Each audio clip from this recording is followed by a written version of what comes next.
Guys, അങ്ങനെ ജനനായകൻ്റെ trailer റിലീസായിരിക്കുകയാണ്.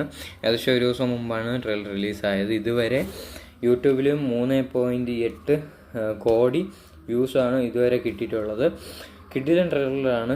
ട്രെയിലറിനെ പറ്റി review പറഞ്ഞാൽ ഒരു രക്ഷയില്ല. അവസാനത്തെ സിനിമ ആയതുകൊണ്ട് തന്നെ അവർ അത്യാവശ്യം വിജയുടെ എല്ലാ എല്ലാ ഡയലോഗ്സും കയറ്റി അത്രയും പവർഫുള്ളായിട്ടാണ് അവർ ചെയ്തേക്കുന്നത്. അത് നമുക്ക് ട്രെയിലർ കാണുമ്പോൾ തന്നെ അറിയാം.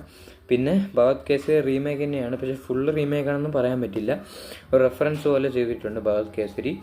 പിന്നെ വിജയുടെ ഡയലോഗ്സും ബാക്കി ആക്ഷനും എല്ലാം കിടിലമാണ്. ബാക്ക്ഗ്രൗണ്ട് മ്യൂസിക്കുകളായാലും അനിരുദ്ധ് നല്ല ഭംഗിയായിട്ട് ചെയ്തിട്ടുണ്ട്. അത് നമുക്ക് ട്രെയിലർ കാണുമ്പോൾ തന്നെ വ്യക്തമാണ്. അപ്പോൾ എന്തായാലും ഒരു പൊളിക്കാനിരിക്കുകയാണ് ജനനായകൻ. അപ്പോൾ എല്ലാവരും തിയേറ്ററിൽ പോയി കാണുമെന്നാണ് എൻ്റെ പ്രതീക്ഷ. ഞാനും പോയി കാണാനിരിക്കുകയാണ്. അപ്പോൾ ട്രെയിലറിനെ പറ്റി കണ്ടവരെല്ലാം താഴെ കമൻറ്റ് ചെയ്യുക. പിന്നെ ചാനൽ മറക്കാതെ സബ്സ്ക്രൈബ് ചെയ്യുക.